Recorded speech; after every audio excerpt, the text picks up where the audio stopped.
క్రీస్తు నీ కొరకు క్రీస్తు. ఈ సందర్భంలో మీ మధ్య నేను లేవనెత్తేటటువంటి ప్రశ్న ఏమిటి అంటే, ఆ కిస్సా గౌతమి ఎందుకు ఏడుస్తూ ఉంది, ఎందుకు రోధిస్తూ ఉంది, ఎందుకు బాధపడుతూ ఉందంటే, చనిపోయినటువంటి కుమారుడు యొక్క శరీరము అక్కడ ఉంది. విగత జీవుడుగా, నిర్జీవుడుగా, ప్రాణం లేకుండా ఆ కుమారుడు, ఆ బాలుడు అక్కడ ఉన్నాడు. అంటే ఆ బాలుడు యొక్క ప్రాణము ఆ యొక్క శరీరాన్ని విడిచి వెళ్ళిపోయింది. అక్కడ ఉండేటటువంటిది ఏమిటి? శరీరము. అంటే కిస్సా గౌతమి ఎందుకు ఏడుస్తూ ఉంది, కిస్సా గౌతమి ఎందుకు బాధపడుతూ ఉందంటే, శరీరం అనేటటువంటిది చనిపోయింది, బాలుడి యొక్క ఆత్మ జీవించే ఉంది. బౌద్ధ మతంలో వాళ్ళు ఆత్మని నమ్మతారో లేదో అనేటటువంటి విషయం గురించి నేను మాట్లాడదలుచుకోవడంలే. ఒక విషయాన్ని గురించి మాత్రమే నేను మాట్లాడుతున్నా. అది ఏమిటి అంటే, కిస్సా గౌతమి యొక్క బాధ, కిస్సా గౌతమి యొక్క దుఃఖము, రోదన అంతా ఏమిటి అంటే, బాలుడు శరీరము చనిపోయింది. ఆత్మ జీవిస్తే జీవించుండొచ్చు, లేదంటే ఆత్మ లేకుంటే లేకుండా ఉండొచ్చు. బాధ దేని గురించి? శరీరాన్ని గురించి. శరీరం అనేటటువంటి చనిపోయింది, అది కొంతకాలానికి నిర్జీవం అయిపోయి కుళ్ళిపోయి భూమిలో కలిసిపోతూ ఉంది. అంటే మరణము అనేటటువంటి పదము పైథాగరస్ ఉపయోగించిన, బుద్ధుడి కాలంలో కిస్సా గౌతమి ఉపయోగించిన, మరణం అనేటటువంటిది శరీరానికి సంబంధించినట్టుగా మనుషులు భావిస్తూ వచ్చారు. ఆత్మ జీవించే ఉంటుంది, దాంతో మనకి ఎటువంటి వివాదం లేదు. We're not disputing about souls immortality, we're talking about mortality of the body. శరీరం యొక్క మర్త్యతను గురించి మనం మాట్లాడుతున్నాం. పైథాగరస్ ఏం చెప్తాడంటే, ఆత్మ వెళ్ళిపోతుంది, శరీరం చనిపోయింది. కిస్సా గౌతమి దుఃఖము, బుద్ధుడు చెప్పినటువంటి మాట ఏమిటి అంటే, మనం అందరికీ సంప్రాప్తం అవుతుంది. దాని యొక్క అర్థం ఏంటంటే, ప్రతి వ్యక్తి యొక్క శరీరము నశించిపోయి భూమిలో కలిసిపోతుంది, ఆత్మ జీవిస్తూ ఉంటుంది.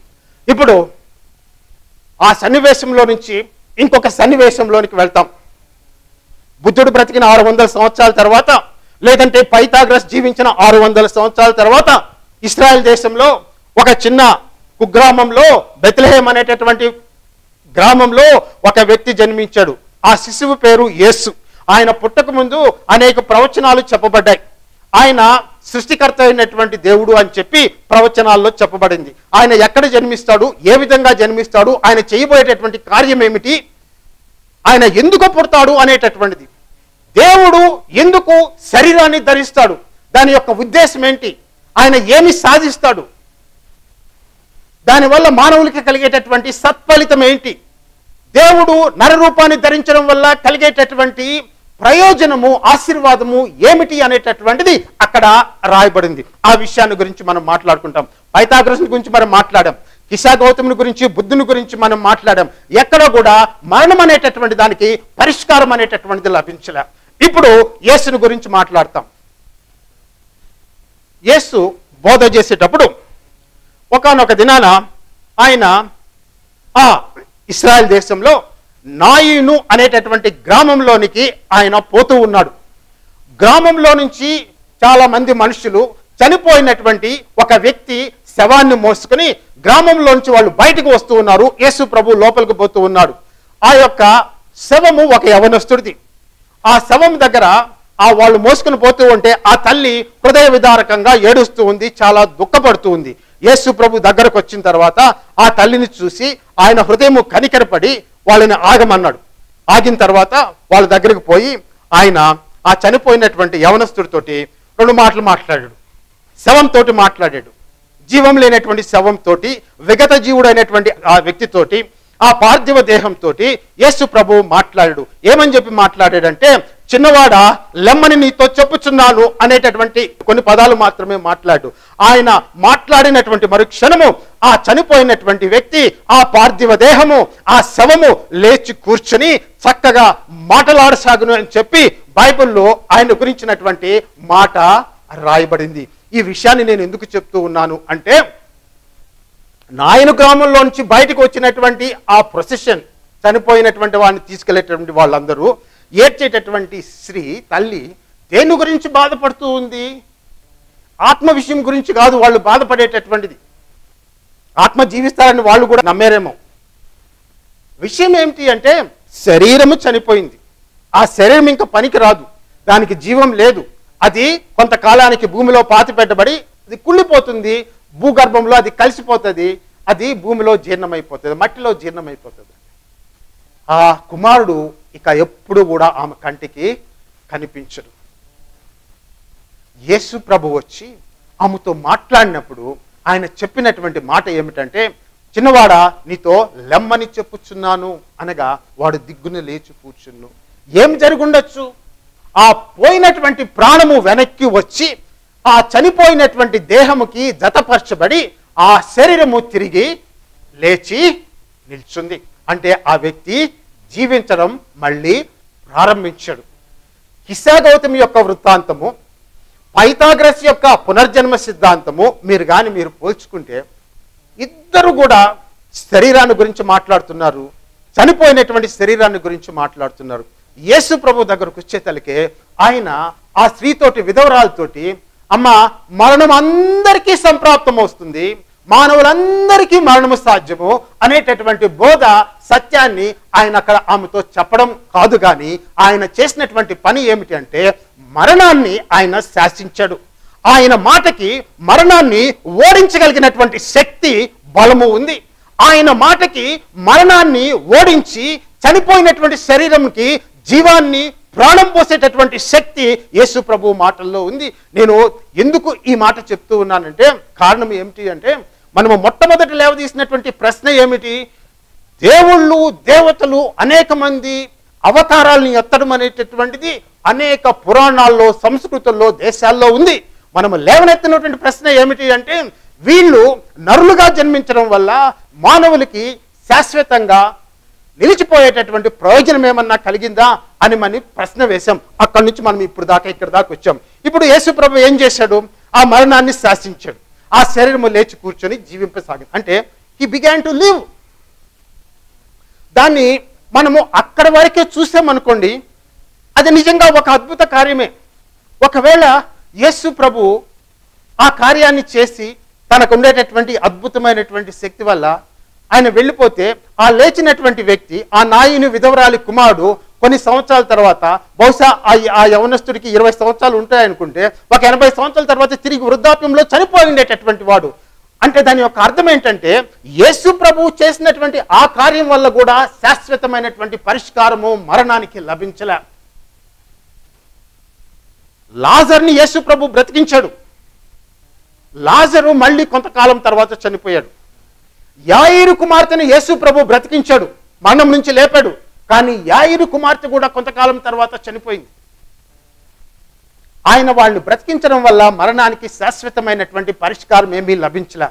ఎందుకు ఈ వాక్యాన్ని నేను మీతో చెప్తూ ఉన్నానంటే, ఎందుకు ఈ వాక్యాన్ని నేను మీతో ప్రస్తావిస్తూ ఉన్నానంటే, యేసు ప్రభువు దేవుడు, బైబిల్లో కనిపించేటటువంటి ఆ సృష్టికర్త అయినటువంటి దేవుడు, ఆకాశాన్ని, భూమిని సృష్టించినటువంటి దేవుడు, సముద్రాల్ని, పర్వతాలని సృష్టించినటువంటి దేవుడు, లోయల్ని, పచ్చిక బయళ్ళని, సమస్త జీవకోటిని సృష్టించినటువంటి ఆ దేవుడు నర రూపాన్ని, మానవ శరీరాన్ని ఎందుకు ధరించాడంటే, కారణం ఏమిటి అంటే, నిన్ను, నన్ను, ఆయన మీద విశ్వాసం ఉంచినటువంటి ప్రతి వ్యక్తిని కూడా మరణము నుంచి విడిపించి నిత్య జీవములోనికి తీసుకొని వెళ్ళేదానికి యేసు, లేదంటే బైబిల్లో కనిపించే దేవుడు నరావతారాన్ని ధరించాడు, శరీరధారిగా ఆయన జన్మించాడు. ఇప్పుడు వరకు నేను చెప్పినటువంటి కథ యేసు ప్రభుని గురించి మిగిలినటువంటి పురాణ కథలతో చూసుకుంటే అది చాలా మెరుగైనటువంటిదే, వాటికంటే చాలా ఎక్కువ లెవెల్లో ఉండేటటువంటిది. ఆయన తన శక్తిని చూపించాడు మరణం మీద అప్పటికప్పుడు. కానీ దానివల్ల మరణము అనేటటువంటి సమస్య మానవాళికి పరిష్కారం కాల. ఇప్పుడు నేను చెప్పబోయేటటువంటిది ఏమిటి అంటే, ఎందుకు బైబిల్లో కనిపించేటటువంటి దేవుడు శరీరాన్ని ధరించాడంటే, మరణము నుంచి నిన్ను, నన్ను శాశ్వతంగా నిత్యత్వానికి విడిపించి అమరత్వంలోనికి తీసుకువెళ్ళేదానికి దేవుడు శరీరధారిగా యేసు ప్రభు నామంతో ఈ లోకంలోనికి ప్రవేశించాడు. దాని గురించి ఇప్పుడు నేను చెప్తాను.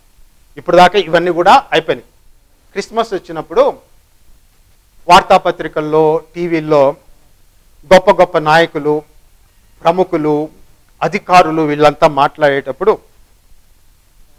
క్రైస్తవులకి క్రిస్మస్ సందర్భంగా శుభాకాంక్షలు తెలియచేస్తూ యేసు ప్రభువుని గురించి వాళ్ళు ఏమని చెప్తారంటే, యేసు ప్రభు యొక్క బోధలు ఈ దినమున మన సమాజానికి అంతటికీ మానవాళ్ళంతటికీ అనుసరణీయము. ఆయన బోధలు చాలా మంచివి. యేసు ప్రభు ఒక పెద్ద నీతి ప్రబోధకుడు, ఒక మంచి వ్యక్తి అని చెప్పి ఆయన ఒక హయ్యర్ లెవెల్లో, అంటే సామాన్య మానవుల కంటే కొంచెం ఎక్కువగా ఉండేటటువంటి ఒక హయ్యర్ లెవెల్లో ఒక గ్రేట్ మోరల్ టీచర్గా, ఒక పెద్ద ప్రాఫిట్గా, గ్రేట్ ప్రాఫిట్గా ఆయన్ని చిత్రీకరించడం అలవాటు. నేను ఈ మధ్య కాలంలో ఒకసారి ఒక డాక్టర్ గారితో, చెన్నైలో ఉండేటటువంటి ఒక డాక్టర్ గారితో సంభాషణ చేసేటప్పుడు ఒక చిన్న సందర్భం వచ్చింది ఈ విషయమై. ఆ డాక్టర్ గారు ఏమన్నారంటే నాతోటి, యేసుప్రభు ఏం చెప్పాడయ్యా,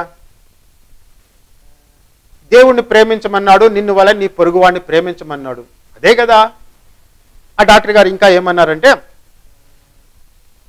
నాకు తెలిసి నేను ఎవరికి ద్రోహం చేయలే, నాకు తెలిసి నేను ఎవరికి అన్యాయం చేయలే, నా వరకు నేను నీతిగానే చక్కగానే మంచిగానే బ్రతుకుతున్నా. యేసు ప్రభు చెప్పింది కూడా అదే కదా, నిన్ను వల్ల నీ పొరుగువాడిని ప్రేమించు, నీ పొరుగువాడికి సహాయం చేయమని, అదే కదా ఆయన చెప్పినటువంటి బోధ. ఇంతకంటే భిన్నమైనది ఏమన్నా బోధ ఉందా అని చెప్పి దానికి నేనేమన్నానంటే కాదు అన్నా. నీ బైబిల్ తీసుకుని రా, నేను చూపిస్తాను, బైబిల్లో ఉందన్నాడు. ఆయన చెప్పేటటువంటి మాట ఒక కరెక్టే, బైబిల్లో ఉంది, దేవుణ్ణి ప్రేమించు, నిన్ను వల్ల నీ పొరుగువాడిని ప్రేమించు అని. కానీ యేసు ప్రభు ఈ లోకంలోనికి అడుగుపెట్టినటువంటిది, ఆయన శరీరాన్ని ధరించినటువంటిది, ఆయన మానవుడిగా ఎందుకు మన మధ్య జీవించాడు అనేటటువంటిది ప్రశ్న కానీ మనం లేవనెత్తితే మనకు ఆయన నీతి బోధను అప్పగించేసి ఆయన వెళ్ళిపోయేదానికి రాలా. అది కాదు ప్రధానమైనటువంటిది. ప్రధానమైనటువంటిది ఏమిటి అంటే, యేసు ప్రభు లేదంటే దేవుడు, బైబిల్లో కనిపించేటటువంటి దేవుడు ఎందుకు ఈ లోకంలో మానవుడిగా జన్మించే కారణం ఏమిటి అంటే, ఆయన నిన్ను నన్ను మనల్ని పట్టి బంధించినటువంటి మరణ బంధకాల నుంచి, మరణ శృంఖలాల నుంచి విడిపించేదానికి ఆయన వచ్చాడండి. ఈ సందర్భంలో ఇంకొంచెం ముందుకు పోకముందు ఒక చిన్న విషయాన్ని నేను మీకు జ్ఞాపకం చేస్తాను. భారత సంస్కృతిలో ప్రాచుర్యం పొందినటువంటి ఒక శ్లోకం ఉంది. అది ఏమిటి అంటే, ఎప్పుడో తెలియదు నాకు, డేటు టైము, ఎప్పుడు ఈ శ్లోకం రచించబడిందో, ఎవరు రచించారో అనేటువంటి విషయాల గురించి తెలియదు. కానీ ఆ శ్లోకము ఈ విధంగా ఉంటుంది: అసతోమ సద్గమయ, తమసోమ జ్యోతిర్గమయ, మృత్యోర్మ అమృతంగమయ అనేటటువంటి ఒక శ్లోకం. ఆ శ్లోకము మామూలుగా చెప్పేటటువంటి అర్థము ఏమిటి అంటే, పూర్వకాలంలో జ్ఞానులైనటువంటి వారు, లేదంటే మునులైనటువంటి వారు, ఋషులైనటువంటి వారు, గొప్ప తపశక్తి కలిగినటువంటి వారు, లేదంటే దేవుణ్ణి ప్రేమించినటువంటి బహుశా వాళ్ళు ఈ ప్రార్థన చేసి ఉండొచ్చు. అది బేసిక్గా ప్రార్థన. ఆ ప్రార్థనలో ఏముంది అంటే, అసతోమ సద్గమయ అంటే మమ్మల్ని భ్రాంతిలో నుంచి సత్యంలోనికి నడిపించు. రెండోది ఏంటి అంటే, మమ్మల్ని చీకటిలో నుంచి వెలుగులోనికి నడిపించు. చిట్ట చివరిది ఏంటి అంటే, మమ్మల్ని మరణంలో నుంచి జీవంలోనికి నడిపించు. ఈ శ్లోకము the very essence of that shloka, the core prayer of that shloka. 3 విషయాలు ఉన్నాయి. 3 విషయాల గురించి వాళ్ళు ప్రార్థన చేస్తూ ఉన్నారు. దీస్ సేజెస్ అంటే ఈ ఋషులు, ఈ మునులు, ఈ జ్ఞానులు 3 విషయాల గురించి ప్రార్థన చేస్తూ ఉన్నారు. ఏంటి ఆ ప్రార్థనలో ఉండేటటువంటి అత్యంత ముఖ్యమైనటువంటి అంశాలు? సారాంశం ఏమిటి అంటే, ఎవరికి మొరపెడుతున్నారు? బహుశా దేవుడికి మొరపెడుతున్నారు. ఆ దేవునికి చేసేటటువంటి ప్రార్థనలో ముఖ్యమైనటువంటి విషయం ఏంటంటే, మమ్మల్ని భ్రాంతిలో నుంచి సత్యంలోనికి నడిపించు. అంటే వాళ్ళ యొక్క ఉద్దేశం ఏంటి అంటే, ఈ చుట్టుపక్కల ఉండేటటువంటి ఈ లోకము, ఈ ప్రపంచం అనేటటువంటిది భ్రాంతిమయము, ఇట్ ఇస్ అన్ ఇల్యూషన్. మేము మిమ్మల్ని అడిగేటటువంటిది ఏమిటంటే, లీడ్ us into truth, సత్యంలోనికి మమ్మల్ని నడిపించని చెప్పి దేవుడికి ప్రార్థన చేస్తూ ఉన్నారు. ఇంకొక విషయం వాళ్ళకి దేవుడికి ప్రార్థన చేశారు. ఆ ప్రార్థన ఏమిటి అంటే అండి, అయ్యా మేము చీకటిలో ఉన్నాం. అదేంటండి, సూర్యుడు వాళ్ళ మీద ఉదయించలేదా? నక్షత్రాలు వాళ్ళ మీద ఉదయించలేదా? చంద్రుడు వాళ్ళ మీద ఉదయించలేదా? వాళ్ళ దగ్గర దీపాలు లేవా? మరి ఈ ప్రార్థన ఏంటి? వాళ్ళు చెప్పేటటువంటి ఆ చీకటి బహుశా ఏమిటి అంటే, చీకటి అనేటటువంటి దానికి ఒక మెటాఫర్గా ఉపయోగిస్తారండి దాన్ని. ఏమిటి అంటే పాపమైన అర్థం. మమ్మల్ని డార్క్నెస్, దాంట్లో నుంచి లైట్లోనికి మమ్మల్ని నడిపించు, వెలుగులోనికి మమ్మల్ని నడిపించు. తర్వాత మృత్యోర్మ అమృతంగమయ, మేము మరణంలో జీవిస్తున్నాం, మమ్మల్ని జీవంలోనికి నడిపించు. వాళ్ళు చెప్పినప్పుడు ఆ మరణము అనేటటువంటి పదానికి బహుశా వాళ్ళు ఉపయోగించినటువంటి అర్థం ఏంటంటే ప్రతి మానవుడు కూడా ఏదో ఒక దినమున చనిపోతాడు. మానవుడు అమర్త్యుడు కాదు. మానవుడు అమరత్వం లేనటువంటి వాడు, అమరత్వం కలిగినటువంటి వాడు కాదు. వాడు ఏదో ఒక దినాన చనిపోతాడు. వాళ్ళ ప్రార్థన ఏంటంటే మృత్యోర్మ అమృతంగమయ, మమ్మల్ని అమరత్వంలోనికి నడిపించు, చనిపోనటువంటి నిత్యము జీవించేటటువంటి ఒక స్థితిలోనికి దేవా మమ్మల్ని నడిపించు, దేవా మమ్మల్ని వెలుగులోనికి నడిపించు, దేవా మమ్మల్ని సత్యంలోనికి నడిపించు. ఇది వాళ్ళ యొక్క ప్రార్థన సారాంశం. నేను ఇందాక చదివినటువంటి వాక్య భాగంలో యోహాను సువార్తలో 1వ అధ్యాయంలో 1 నుంచి 5వ వచనం వరకు, తర్వాత 14వ వచనం వరకు నేను మళ్ళీ మీకోసం చదివి వినిపిస్తాను. ఎందుకంటే ఆ ఋషులు, ఆ మునులు, ఆ జ్ఞానులు వాళ్ళు చేసినటువంటి ప్రార్థన 3 విషయాలు మాకు అనుగ్రహించమని చెప్పి దేవుడికి మొరపెట్టారు. వారు చేసినటువంటి ప్రార్థన నేను ఒక రకంగా దాన్ని ఏ విధంగా అనుకుంటానంటే అది కేవలము మునులకి మాత్రమే పరిమితమైనటువంటి ప్రార్థన కాదు, అది కేవలము ఋషులకి మాత్రమే పరిమితమైనటువంటి ప్రార్థన విజ్ఞాపన కాదు. బహుశా మానవ హృదయంలో ఉండేటటువంటి ఆక్రందన, మానవ హృదయంలో ఉండేటటువంటి ఘోష, అంటే మరణం నుంచి విడిపించబడాలి అనేటటువంటి ఆకాంక్ష, అసత్యంలో నుంచి సత్యంలోనికి మేము నడిపించబడాలి అనేటటువంటి కోరిక, చీకట్లో నుంచి వెలుగులోనికి నడిపించబడాలనే కోరిక మానవాళి హృదయం అంతట్లో కూడా ఉంది. ఆ మానవాళి హృదయంలో ఉండేటటువంటి ఆ ప్రార్థన ఈ మునులు బహుశా దేవుడికి చేశారేమో. ప్రతి మానవ హృదయంలో ఉండేటటువంటి ప్రార్థనే అండి అది. ప్రతి మానవుడు కూడా జీవించాలని చెప్పి కోరుకుంటాడు. ఎవడు కూడా మరణాన్ని కోరుకోడు, ఎవడు చీకట్లో ఉండాలని కోరుకోడు, ఎవడు అబద్ధం చేత నడిపించబడాలని కోరుకోడు. ఆ మునులు చేసినటువంటి ప్రార్థన వాస్తవానికి మానవాళి దేవుడికి చేసినటువంటి ప్రార్థనగా నేను భావిస్తాను. ఇప్పుడు యోహాను సువార్త 1వ అధ్యాయము 1 నుంచి 5 వరకు, ఆ తర్వాత 14వ వచనం మీకోసం చదువుతానండి. ఆ వచనాల్లో ఏమనుందంటే, ఆది యందు వాక్యము ఉండెను, వాక్యము దేవుని యొద్ద ఉండెను, వాక్యము దేవుడై ఉండెను, ఆయన ఆది యందు దేవుని యొద్ద ఉండెను, సమస్తము ఆయన మూలముగా కలిగెను, కలిగి ఉన్నదేది ఆయన లేకుండా కలగలేదు, ఆయనలో జీవముండెను. మునులేమని ప్రార్థన చేశారు? ప్రభువా మమ్మల్ని మరణంలో నుంచి జీవంలోనికి నడిపించు. ఇక్కడ బైబిల్లో ఏమని చెప్పి రాయబడిందంటే ఆ సర్వ సృష్టికర్త అయినటువంటి దేవుడు ఆయన ఈ లోకంలోనికి వచ్చినప్పుడు మనుషులకి ఆయన జీవాన్ని అనుగ్రహించేదానికి వచ్చాడు. తర్వాత దాన్ని విపులీకరిస్తారండి. ఆ తర్వాత జీవముండెను, ఆయన జీవము మనుషులకు వెలుగై ఉండెను. చూడండి, మునులు చేసినటువంటి ప్రార్థన జీవము, వెలుగు, ఆ తర్వాత సత్యము. 14వ వచనం కానీ మీరు చూస్తే అక్కడ ఏముందంటే ఆ వాక్యము శరీరధారి అయి కృపా సత్య సంపూర్ణుడిగా మన మధ్య నివసించను. ఆయన సత్యమై ఉన్నాడు. మానవాళి యొక్క ఆక్రందన, మరణము నుంచి విడిపించబడ్డాం. అది ఏ తరమైనా కావచ్చు, ఏ సంస్కృతి అయినా కావచ్చు, ఏ భాష అయినా కావచ్చు, స్త్రీలైనా కావచ్చు, పిల్లలైనా కావచ్చు, మానవుల్లో ఉండేటటువంటి ఒక ప్రగాఢమైనటువంటి కోరిక, వాంఛ వాళ్ళు భాషలో చెప్పలేకపోవచ్చు. అంతర్లీనంగా ఉండేటటువంటిది ఏమిటి అంటే మరణం నుంచి ఎలాగైనా తప్పించుకోవాలా. ఎవరు మరణాన్ని కోరుకోరు, అది మానవుల్లో సహజంగా ఉండేటటువంటిది. వాటికి దేవుడు, సృష్టికర్త అయినటువంటి దేవుడు, ఆకాశ మహాకాశాలను సృష్టించినటువంటి దేవుడు, మానవాళిని సృష్టించినటువంటి దేవుడు జవాబు ఇచ్చాడండి, సమాధానం ఇచ్చాడండి. ఏ విధంగా సమాధానం ఇచ్చాడు? ఆయన తన కుమారుణ్ణి ఈ లోకంలోనికి పంపించాడు. కుమారుడు అనగానే చాలా తక్కువైనటువంటి వాడో లేదంటే తక్కువైనటువంటి కాదు, ఆ విధంగా కాదు. ఆ కుమారుడు అనేటటువంటి వాడు దేవుడై ఉన్నటువంటి వాడు, సృష్టికర్త అయినటువంటి వాడు, సర్వమును సృజించినటువంటి వాడు, సర్వ ప్రపంచములు ఆయన మూలముగా కలిగెను అని చెప్పి బైబిల్లో రాయబడింది. ఆయన ఈ లోకంలోనికి వచ్చాడు. ఎందుకు ఆయన శరీరాన్ని ధరించాడంటే మనం ఇందాకటి నుంచి చెప్పుకుంటున్నటువంటి మాట ఎక్కడి నుంచి, పైథాగరస్ దగ్గర నుంచి, బుద్ధుడు దగ్గర నుంచి ఈ దినం వరకు మనం చెప్పుకునేటటువంటి మాట ఏమిటి అంటే మానవుని మరణం నుంచి విడిపించడం కోసం ఈయన శరీరాన్ని ధరించాడు. ఎట్లా ధరించాడు? ఏ విధంగా ఆ సమస్యను పరిష్కరించాడు? నేను ఇప్పుడు క్రిస్మస్ కథల జోలికి, యేసు ప్రభు యొక్క పుట్టుక విధానము, ఆయన జన్మము, దూతలు, గొల్లలు, తర్వాత ప్రకాశమానమైన వెలుగు, పాటలు, వీటన్నిటిని గురించి నేనేమీ ప్రస్తావించబోవడంలే. కానీ యేసు ప్రభు నిన్ను నన్ను మరణం నుంచి రక్షించేదానికి చేసినటువంటి కార్యాన్ని గురించి నేను ప్రస్తావిస్తాను. ఆయన యోహాన్ రాసినటువంటి సువార్త 5వ అధ్యాయంలో ఒక మాట చెప్పాడు. అది చదివిన తర్వాత ఇంకొక వాక్యం చదివి నేను ముందుకు వెళ్తానండి. ఏమిటి అంటే 24వ వచనము, నా మాట విని నన్ను పంపిన వాని యందు విశ్వాసముంచువాడు నిత్య జీవము కలవాడు, వాడు తీర్పులోనికి రాక మరణంలో నుండి జీవంలోనికి దాటి ఉన్నాడని మీతో నిశ్చయముగా చెప్పుచున్నాను. మరణం నుంచి జీవంలోనికి దాటి ఉన్నాడు. ఎవరు దాటి ఉన్నాడు? ఎవరైతే యేసు ప్రభు మీద విశ్వాసం ఉంచుతారో వాడు మరణం అనేటటువంటి స్థితిలో నుంచి విడిపింపబడి నిత్య జీవము అనేటటువంటి స్థితిలోనికి అప్పుడు ఆ గడిలోనే వాడు ప్రవేశిస్తాడు. దాని గురించి తర్వాత ఇంకొంచెం విపులంగా వివరిస్తాను. ఇప్పటి వరకు ఆ మాట చాలు. ఆ మాటను మీకు గుర్తు చేయాలని చెప్తున్నా. ఎందుకు వచ్చాడయ్యా యేసు ప్రభు? బైబిల్లో కనిపించేటటువంటి ఈ దేవుడు శరీరాన్ని ఎందుకు ధరించాడయ్యా? కారణం ఏంటి?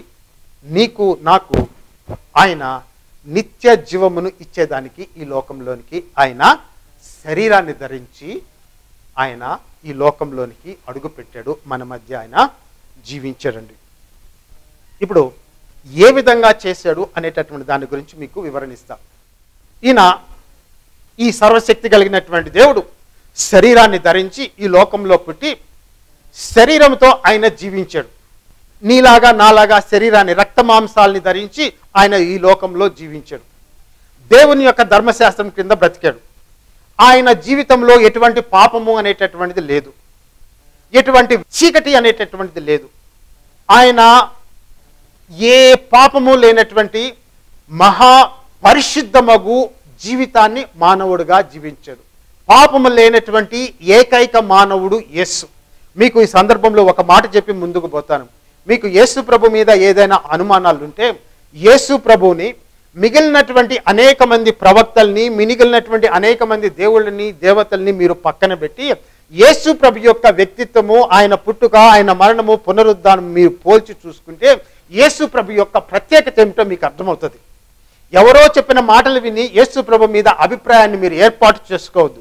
మీకై మీరుగా బైబిల్ని చదివి యేసు ప్రభు యొక్క వ్యక్తిత్వం ఏంటి, యేసు ప్రభు యొక్క తత్వం ఏంటి, యేసు ప్రభు యొక్క స్వభావం ఏంటి, ఆయన ఎందుకు వచ్చాడు, ఎందుకు జీవించాడు, ఎందుకు మరణించాడు, ఎందుకు లేచాడు అనేటటువంటిది మీకై మీరుగా బైబిల్ చదివి అవగాహనలోకి రండి. సెకండ్ హ్యాండ్ ఒపీనియన్స్ తీసుకొని మీరు మీ యొక్క మైండ్ని ఖరాబు చేసుకుని యేసు ప్రభు మీద తప్పుడు అభిప్రాయాలు మీరు ఏర్పాటు చేసుకోవద్దు.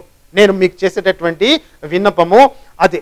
ఆయన ఏ విధంగా నీకు నాకు మరణం నుంచి విడుదల కలిగించాడో చెప్తాను. ఆయన పాపము లేనటువంటి శరీరంతో జీవించి ఆయన తాను ఎందుకు పుట్టానో ఆయన చెప్తాడు. ఎందుకు పుట్టాడు యేసు ప్రభు అంటే నీతి బోధ చేసేదానికి మాత్రమే కాదు. ఆయన నీతి బోధ చేశాడు, దాన్ని ఏం కాదన్నంలే. మనుషులు ఏ విధంగా జీవించాలో చెప్పాడు, దాన్ని కాదన్నంలే. కానీ ప్రధానమైనటువంటి అంశము ఆయన ఎందుకు భూలోకంలోకి వచ్చాడు, శరీరాన్ని ధరించాడంటే దానికి కారణం ఏమిటి అంటే ఆయన తన శరీరాన్ని పాప పరిహారార్థ బలిగా లోకం యొక్క పాపముల కోసం ప్రాయశ్చిత్తం చేసేదానికి, మళ్ళీ చెప్తా, ఈ లోకము చేసినటువంటి పాపములకి, మానవుల యొక్క పాపాలకి పాప పరిహారార్థ బలిగా తన పరిశుద్ధమైనటువంటి మహాపరిశుద్ధమగు తన దేహాన్ని ఆయన ప్రాయశ్చిత్తముగా అర్పించుకునేదానికి, నీ నిమిత్తమై నా నిమిత్తమై ప్రాయశ్చిత్తం చేసేదానికి ఆయన తన శరీరాన్ని అప్పగించేదానికి, బలి అర్పణగా చేసేదానికి ఆయన ఈ లోకంలోనికి వచ్చాడు. కేవలం నీతి బోధ వల్ల కాదు, యేసు ప్రభు చేసినటువంటి నీతి బోధ వల్ల, ఆ నీతి బోధని అనుసరించడం వల్ల నువ్వు పరలోకంలోనికి చేరలేవు. యేసు ప్రభు మరణం మీద పునరుద్ధానం మీద నువ్వు గాని విశ్వాసం ఉంచితే నీకు దేవుడు రక్షణ ఇస్తాడు, నీకు నిత్య జీవం అనేటటువంటిది కలుగుతుంది. సరే, ముందుకు పోతాం. ఎందుకు వచ్చాడు యేసు ప్రభు? దేవుడు ఎందుకు శరీరాన్ని ధరించాడంటే ఆ దేవుడు ధరించినటువంటి ఆ శరీరము మానవుల యొక్క పాపానికి అంతటికి కూడా ప్రాయశ్చిత్తం చేసేదానికి ఉపయోగించబడింది. శరీరంతో జీవించాడు, శరీరంతో శ్రమపడ్డాడు, ఆ శరీరంతో ఆయన సిలువ వేయబడ్డాడు. ఆయన సిలువ వేయబడ్డం అనేటటువంటిది రోమ్ యొక్క అఫీషియల్స్ అందరూ, సైనికులందరూ చూశారు, యూదా దేశపు వారు చూశారు, యాజకులు, ప్రధాన యాజకులు చూశారు, ఆ మార్గంలో పోయేటటువంటి అన్యులందరూ చూశారు. It was a public display of crucifixion. Jesus Christ crucifixion public గా జరిగింది, రహస్యంగా జరగల. దానికి రోమీయులు సాక్ష్యం, యూదా ప్రజలు సాక్ష్యం, యాజకులు సాక్ష్యం, అన్యులు సాక్ష్యం, ఎవ్రీవన్. చరిత్రలో కూడా యేసు ప్రభు సిలువ వేయబడి చంపబడ్డాడని చెప్పి రోమన్ హిస్టారియన్స్ తర్వాత వచ్చి చరిత్రకారులు చెప్తారు. పురాణాల వంటి గాథ కాదు బైబుల్. గ్రీక్ పురాణాలకి నీకు హిస్టారిసిటీ అనేటటువంటిది లేదంటే చారిత్రకమైనటువంటి ఆధారాలు కనిపించవు. పురాణాలకి సాధారణంగా ఆధారాలు కనిపించవు. కాల్పనిక సాహిత్యానికి చారిత్రకమైనటువంటి ఆధారాలు ఉండవు. కానీ బైబిల్లో కనిపించేటటువంటి ఈ దేవుడు శరీరంతో సిలువ వేయబడ్డం అనేటటువంటిది ఈ రోమ్ సామ్రాజ్యంలో ఉండేటటువంటి ఈ అఫీషియల్స్, గవర్నర్, హిజ్ అఫీషియల్స్ అందరూ కూడా, ప్రజలు, సామాన్యులు అందరూ కూడా దాన్ని కళ్ళతోటి చూశారండి. చనిపోయాడు.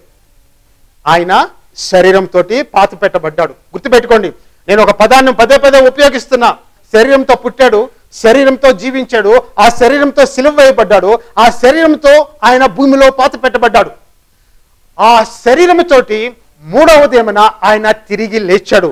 ఒక చిన్న మార్పు ఉంది. అది ఏమిటి అంటే, ఏ శరీరంతో అయితే సిలువ వేయబడ్డాడో, శరీరంతో అయితే హింసించబడ్డాడో, గాయపరచబడ్డాడో, ఆ శరీరము మరణాన్ని జయించి తిరిగి లేపబడి మహిమ శరీరంగా మార్చబడి ఇక మరణం లేనటువంటి శరీరంగా, మహిమ కలిగినటువంటి శరీరంగా యేసు ప్రభు ఆ శరీరాన్ని మార్చివేశాడు. దీన్నే పునరుద్ధానము అంటాం. ఎందుకు ఆయన పునరుద్ధానుడు అయ్యాడంటే కారణం ఏంటి అంటే, ఆయన నీకు నాకు హితబోధ చేసేదానికో, నాకు శక్తి ఉందని చూపించేదానికో, పవర్ డిస్ప్లే కోసమో యేసు ప్రభు పునరుద్ధానుడు కాలే. మరి దేనికి అయ్యాడంటే యేసు ప్రభు పునరుద్ధానుడిగా, నేను ఒకానొక దినమున చనిపోతా, లేదంటే నువ్వు ఒకానొక దినాన చనిపోతావు. నువ్వు యేసు ప్రభు మీద కానీ విశ్వాసం ఉంచితే యేసు ప్రభు ఆ సమాధిలో నుంచి మహిమ శరీరంతో ఏ విధంగా లేపబడ్డాడో అదే విధంగా నువ్వు కూడా శరీరంతో లేపబడతావు. యేసు ప్రభు వచ్చినటువంటిది కేవలము ఆత్మని విమోచించేదానికి కాదు. యేసు ప్రభు వచ్చినటువంటిది నీ శరీరాన్ని, నా శరీరాన్ని సమాధి నుంచి, దాని యొక్క శక్తి నుంచి, ఆ బంధకాల నుంచి, మరణం యొక్క బంధకాల నుంచి విడిపించేదానికి వచ్చాడు. ఋషుల యొక్క ప్రార్థన, మునుల యొక్క ప్రార్థన ఏమిటి అంటే, మమ్మల్ని మరణంలో నుంచి జీవంలోనికి నడిపించు. మృత్యోర్మ అమృతంగమయ, మరణం నుంచి మమ్మల్ని జీవంలోనికి నడిపించు. వారి యొక్క ప్రార్థన, వారి యొక్క ఆక్రందన, the cry of their hearts, the very cry of the mankind, మరణంలో నుంచి జీవంలోనికి నడిపించు. ఆ యొక్క ప్రార్థనకి, ఆ ఋషుల ప్రార్థనకి దేవుడు జవాబు ఇచ్చాడు. ఈ రీతిగా ఇచ్చాడు. పైథాగరస్ ప్రాబ్లం ఏంటండి? శరీరము చనిపోయింది, దాన్ని ఇంకా ఎవ్వడు కూడా జీవింప చేయలేడు. ఆయన కనిపినటువంటి, ఆయన అనుకున్నటువంటి పరిష్కారం ఏంటంటే ఆత్మ పోయి ఇంకొక శరీరాన్ని ధరిస్తుంది. దేవుడు ఆ విధంగా చేయడంలా. ఏ శరీరంతో అయితే చనిపోయావో, ఏ శరీరంతో అయితే నువ్వు పాతి పెట్టబడ్డావో, అదే శరీరంతో దేవుడు నిన్ను తిరిగి లేపుతున్నాడు. అదే శరీరాన్ని విమోచించడం అంటే that is what is the redemption of body. బైబిల్లో ఈ క్రైస్తవ విశ్వాసంలో we do not talk about only redemption of soul or redemption of spirit. ఆత్మ ఎప్పుడు నశించిపోతుంది అంటే రెండో మరణంలో నశించిపోతుంది. God has the power to destroy both the body and soul. That is the second death. దాని గురించి నేను ఇప్పుడు మాట్లాడబోవడంలే, ఇక్కడ వరకు పరిమితం చేసుకుంటూ ఉన్నా. Redemption of body. పైథాగరస్ బాధ ఏమిటి అంటే, శరీరం చనిపోయింది, దాన్ని తిరిగి లేపగలిగేటటువంటి వాడు ఎవడూ లేడు. అప్పటికి యేసు ప్రభు పుట్టలే. కానీ యేసు ప్రభు యొక్క మరణము, పునరుద్ధానము బహుశా పైథాగరస్ గాని చూసి ఉంటే బహుశా ఆయన ప్రాబ్లంకి సొల్యూషన్ యేసు ప్రభు ఇచ్చి ఉండేటటువంటి వాడు.